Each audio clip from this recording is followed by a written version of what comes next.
అందరికీ నమస్తే అండి. సాక్షిలో మా ఈశ్వర్ గారు కుక్కేడుపు మామూలుగా లేదండి. ఒకవేళ వైసీపీ గెలుచుంటే గనక దీనికి రివర్స్‌లో మాట్లాడతాడేమో. ఇప్పుడు మీకొక వీడియో వినిపిస్తా. 'ఆకాశవాణి' అని చెప్పేసని స్టార్ట్ చేశాడు. దాదాపు ఒక 4 నిమిషాల పాటు నాన్ స్టాపు కామెడీ అండి. మామూలు కామెడీ కాదు. ఒకసారి వినిపిస్తా వినండి. ఆకాశవాణి కడప కేంద్రం. ఓకే. ఎన్నికల వార్తలు చదువుతున్నది ఈశ్వర్ పసుపులేటి.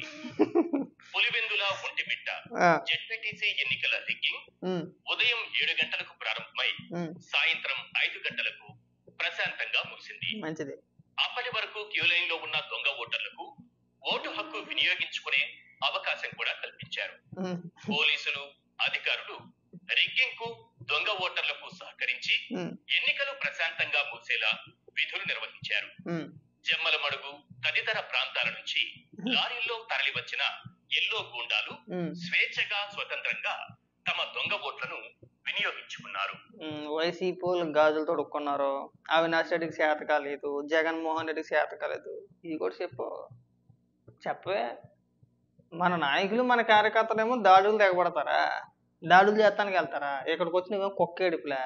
సిగ్గేమని అనిపిస్తుందా ఈశ్వర? అసలు ఇంకా ఉందండి, ఇంకా చాలా ఉంది, వినిపిస్తామనండి. సామాన్య ఓటర్లను పోలింగ్ బూతులకు రానివ్వకుండా తరిమి కొట్టడంలో పోలీసులకు ఎల్లో గుండాలు కూడా సహకరించారు. మా ఓటు మమ్మల్ని వేసుకోనివ్వండి సార్ అంటూ కాళ్లు పట్టుకున్నా కనికరించకుండా పోలీసులు ప్రజాస్వామ్యాన్ని పరిరక్షించారు. వైఎస్ఆర్సీపీకి సంబంధించిన ఏజెంట్లను పోలింగ్ బూతుల్లో లేకుండా తరిమి కొట్టడంలో ఇటు పచ్చగుండాలు, అటు పోలీసులు సమన్వయంతో పనిచేశారు. రాయచోటి నుంచి ఒంటిమిట్టకు వచ్చిన మంత్రి శ్రీ రామ్ ప్రసాద్ రెడ్డి గారు వైఎస్ఆర్సీపీ పోలింగ్ ఏజెంట్లపై పోలీసుల సమక్షంలోనే దాడి చేయించి ప్రజాస్వామ్యబద్ధంగా ఎన్నికలు జరపడంలో తన వంతు పాత్ర పోషించారు. గ్రామస్తులు ఎవరూ బయటకు రాకుండా దాదాపు 1000 మంది పచ్చగుండాలు కర్రలు, మారణాయుధాలతో పహారా కాసి శాంతి భద్రతలు పరిరక్షించారు. వైఎస్ఆర్సీపీ ముఖ్య నేతలను హౌస్ అరెస్టులు చేసి రిగ్గింగ్ యథేచ్ఛగా జరిగేలా పోలీసులు కృషి చేయడంపై ప్రజాస్వామికవాదులు హర్షం వ్యక్తం చేశారు. సిగ్గనిపించట్లేదురా? ఈవీఎంలతో జరుపుతానేమో ఈవీఎంలు మ్యానిపులేట్ చేశారు, హ్యాక్ చేశారు, ఈవీఎంలు కాబట్టి అంటారు. బ్యాలెట్ పేపర్లు అయితేనేమో రిగ్గింగ్ అంటారు. ఏమన్నా సిగ్గేమని అనిపిస్తుందిరా ఈశ్వర్గా? అసలు ఎంత సొల్లు చెప్పుకొచ్చావు కదా, కాస్త సిగ్గు అనిపిస్తుందా? వైసీపీ నాయకులు ఏం చేస్తున్నారు, కార్యకర్తలు ఏం చేస్తున్నారు? ఊరికే ఏదో ఏడుపు తప్పితే ఏమి లేదు ఇక్కడ, అంతేనా? ఓడిపోయే ముందు ఇలాంటివి ఉంటాయి. ఇదేం న్యాయం అంటూ ప్రశ్నించిన వైఎస్ఆర్సీపీ కార్యకర్తను కాల్చి పడేస్తా నా కొడక అంటూ డిఎస్పీ స్థాయి అధికారి సంస్కారవంతమైన భాష ఉపయోగించి ఉన్నతాధికారుల మన్ననలు పొందారు. మరే మీరు తాగేసి వెళ్ళిపోండ్రా. మీ కార్యకర్తలు అందరూ కూడా తాగేసి పుల్లుగా పీకల దాకా తాగేసి పోలీసులను చూడకుండా, ఎవరైనా చూడకుండా వాళ్ళ మీదకి వెళ్ళిపోయి వాళ్ళపైనే దాడులు చేయడానికి చూస్తే ముద్దెట్టుకుంటారు తాగేసి. రారా బాబు, నువ్వు మంచి హుషారుగా ఉన్నావు, మమ్మల్ని కొట్టడానికి వస్తున్నావు, నువ్వు మా పైన దాడికి ప్రయత్నిస్తావు, నీకేమైనా అవార్డు ఇస్తామంటారా? సిక్కుతారు. అదే మాట అన్నాడు ఆయన. ఏట్రా రెచ్చిపోతున్నావు, కాల్చిపడుతా అన్నాడు. తప్పే ఉంది అందులో మాకేం తప్పకండి. వల్ల మీ కార్యకర్తలు పెచ్చుకొక్కల్లాగా వెళ్ళిపోతుంటే మీదకి పోలీసులపైనే దాడి చేయాలని చెప్పి చూస్తుంటే ఎలా కంట్రోల్ చేస్తారు? బాబు వద్దు బాబు, మేము ఏదో డ్యూటీ చేసుకోవడానికి వచ్చాము, పిల్లల గల్లని మీ కాళ్ళు అట్టుకుంటాము, ఈసారికి మమ్మల్ని వదిలేయని చెప్పి ఊరుకుంటారా? వాళ్ళు ఇలాంటి యజ్ఞాలను ఎంతమందిని చూసుకుంటారో పోలీసులు కాదా? అంటే ఒక ఆకురవుడి గడిని బెదిరించేస్తే బెదిరిపోతారా? ఆన్సర్ అలాగే ఉంటుంది. దానికే గిలగలు కొట్టేసుకుంటే ఎలా రా అబ్బాయి ఈశ్వర్గా? వార్తలు ఇంతటితో సమాప్తం. మంచిది. ఇంతకు మించి చెప్పడానికి ఏమీ లేదు సార్. దేశ చరిత్రలో ఎన్నడూ జరగని విధంగా పులివెందుల ఒంటిమిట్ట జెడ్పీటీసీ ఎన్నికలు జరిగాయి. దాడులు, దౌర్జన్యాలు, హత్యాయత్నాలు, బూతుల క్యాప్చరింగ్, దొంగ ఓట్లు, రిగ్గింగ్, సామాన్య ఓటర్లపై దాడులు ఈ ఎన్నికల్లో కనిపించినవి. Of course Lokesh Pulivendula ZPTC గెలిపించి తన తండ్రికి కానుకగా ఇవ్వాలని భావించవచ్చు. ఇప్పుడు మీ నాయకులు మాట్లాడుతూ ఈ జెడ్పీటీసీ మాకు ఏకముఖతో సమానం అంటారు. అలాంటిది లోకేష్ గారు అది గెలిచి చంద్రబాబు నాయుడు గారికి కానుకగా ఇవ్వాలని ఎందుకు అనుకుంటారండి? ఇప్పుడు ఎన్నికలు అన్న తర్వాత మీరు గెలవడానికే ప్రయత్నం చేస్తారు, తెలుగుదేశం పార్టీ కూడా గెలవడానికే ప్రయత్నం చేస్తారు. ఓడిపోవడానికి ఎవరు ఎన్నికల్లో పాల్గొరగా. ఆ మాత్రం ఇంగిత జ్ఞానం లేనోడు వెట్టగయ్యే జర్నలిస్ట్వి. ఇప్పుడు ఏదో ఒక పార్టీ ఖచ్చితంగా గెలవాల్సిందే, ఏదో ఒక పార్టీ ఖచ్చితంగా ఓడిపోవాల్సిందే. గెలవడానికి వాళ్ళ వాళ్ళ ప్రయత్నాలు చేస్తారు కదా, ప్రజాస్వామ్యబద్ధంగా నీలాగా రౌడీజం చేసి కాదు. అది గుర్తుపెట్టుకోబాక. సరే పోనీ ఆ లెక్కకే వస్తే ఇదే ప్రజాస్వామ్యం జగన్మోహన్ రెడ్డి ముఖ్యమంత్రిగా ఉండగా ఏమైపోయింది? తిరుపతి ఉప ఎన్నికలు చూసాం కదా, ఎంపీ ఏమైంది? ఎక్కడి నుంచి తీసుకొచ్చారు దొంగ ఓటర్లనే? చెన్నై నుంచి తీసుకొచ్చారా లేదా? అంతకంటే ముందు లోకల్ బాడీ ఎన్నికల్లో నోటిఫికేషన్ వచ్చింది కదా, కరోనా కంటే ముందు 2020లోని. అప్పుడేం చేశారు? అప్పుడేమైపోయింది ప్రజాస్వామ్యం? మాచర్లలో మనం చూసాం కదా, ఎంతమంది పైన దాడులు చేశారు. మీ హయాంలో మీ ఇష్టం వచ్చిన దాడులు చేస్తారా? ఇవాళ ఏం నిధులు చెప్తారా? అంటే అప్పుడు వాళ్ళు చేశారు కాబట్టి ఇప్పుడు వీళ్ళు చేశారని చెప్పి నేను చెప్పట్లా, కానీ ఈ కుక్క ఎడుపులు దేనికి అని అడుగుతున్నా. ఇప్పుడు జగన్మోహన్ రెడ్డి మాట్లాడితే మనం ఏదైతే విత్తనం నాటుతామో అదే పెరిగి పెద్ద అవుద్ది, చెట్టు అవుద్ది, కాయ కాయిస్తుంది అని చెప్పేసి అన్నాడు కదా. ఇది కూడా అంతే. పులివెందుల్లో మీకు ఎన్నో సంవత్సరాల బట్టి ఏకంగా నామినేషన్ కూడా వేయించట్లేదు కదా, అక్కడ వేయనివ్వట్లేదు కదా. వేయనెత్తున్నారా? ఇప్పుడు ప్రజాస్వామ్యబద్ధంగా పోలింగ్ జరిగింది, ఎన్నికలు జరిగాయి. దానికి ఎందుకండి ఏడుపు? మీ నాయకులు ఏం చేస్తున్నారు, మీ కార్యకర్తలు ఏం చేస్తున్నారు? అసలు ఎక్కడైనా రిగ్గింగ్ జరిగినట్టు ఏమైనా ఆధారాలు ఉన్నాయా? మాట్లాడితే ఏదో చెప్పుకొచ్చా మా జమ్మలమడుగుకు సంబంధించి ఒక మార్కెట్ యార్డ్ చైర్మన్ ఇక్కడ ఉన్నాడని చెప్పేసి అని. ఇప్పుడు మీ కార్యకర్తలు కానీ లేదంటే మీ నాయకులు కానీ బెంగళూరు నుంచి వచ్చారు, కొంతమంది హైదరాబాద్ నుంచి వచ్చారు. మరి దాన్ని ఏమంటారు? దానికి సమాధానాలు ఉండవేమో కదా. ఈ ఏడుపు తప్పితే మీ వల్ల ఎవరికి ఉపయోగపడరు అసలు. కాస్త మనం ఏదైనా మాట్లాడుతామంటే అర్థం పడుతూ ఉండాలి. మాట్లాడితే డిఎస్పీ గారి మీద పడి ఏడుస్తారు, ఆ కోయ ప్రవీణ్ గారి మీద పడి ఆయన అలా అన్నాడు, ఈయన ఎలా అన్నాడు. వాళ్ళ డ్యూటీలు వాళ్ళు చేస్తారు, ఇక ఆయన మీద పడిపోతారండి. బెటాలియన్ మొత్తం ఆయన మీద పడిపోతారు. ఇంకొక్కడు బయటకు వచ్చి వార్నింగ్లు ఇచ్చేస్తాడు, మేము వేసేస్తాం, మామూలుగా ఉండదు, మీ పేరు రాసేస్తాం, మీరు ఎక్కడ ఉన్నా సరే, మీరు రిటైర్ అయిపోయినా సప్త సముద్రాలు దాటి అవతల ఉన్నా మా జగన్ మిమ్మల్ని నిలిచి వచ్చేస్తాడని.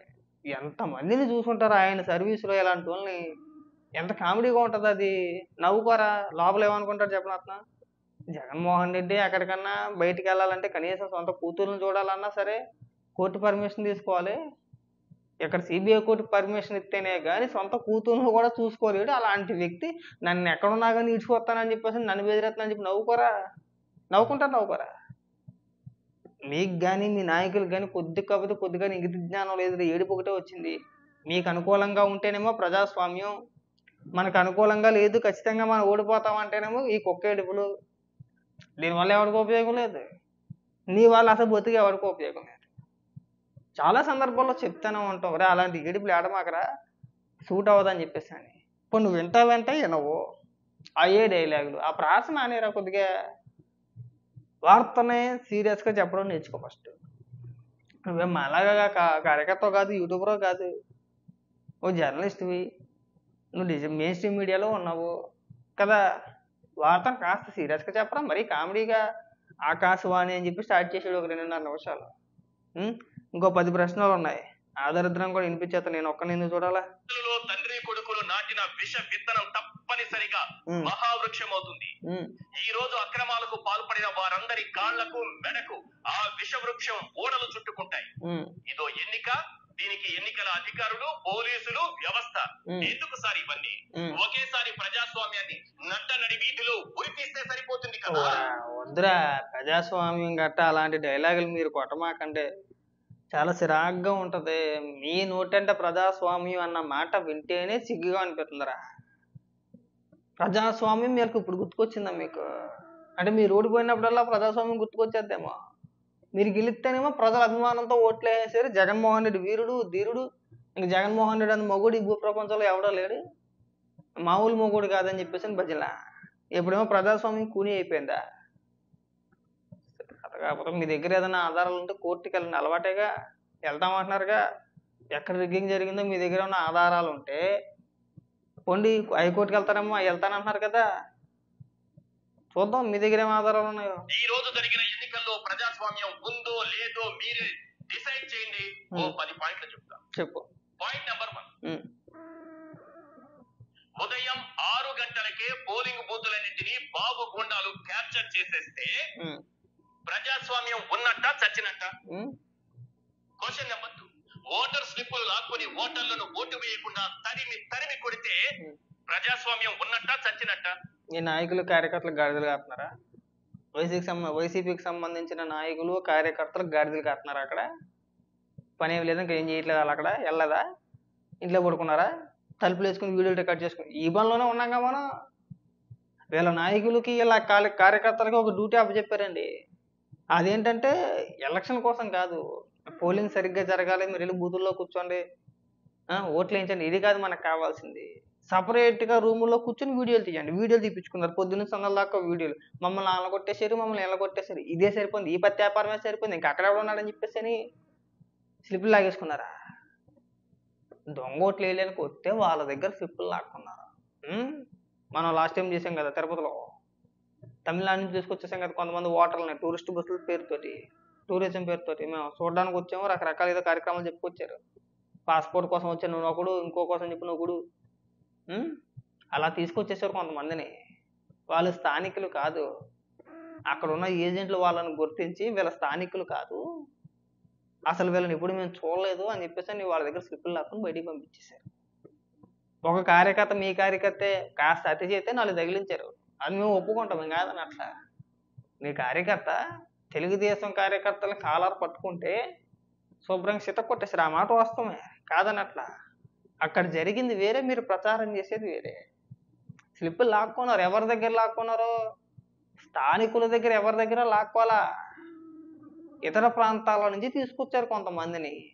దొంగ ఓట్లు వేయించుకున్నాం, మనకు అలవాటు కదా, బాగా దొంగ ఓట్లు వేయించుకోవడం బాగా అలవాటు కదా. ఆ ప్రయత్నంలో భాగంగా మీరు కొంతమందిని తీసుకుంటే వాళ్ళ దగ్గర స్లిప్పులు లాక్కున్న మాట వాస్తవం కాదా? మీరు లాక్కోరా ముద్దెట్టుకుంటారా? ఇది ఊరికి అబ్బాయి కోవాలని అడుగుతున్నా. ఎప్పుడు కూడా ఇలాంటి పిచ్చ డైలాగులు చెప్పమాకరా అబ్బాయి, చాలా చండాలంగా ఉంటుంది.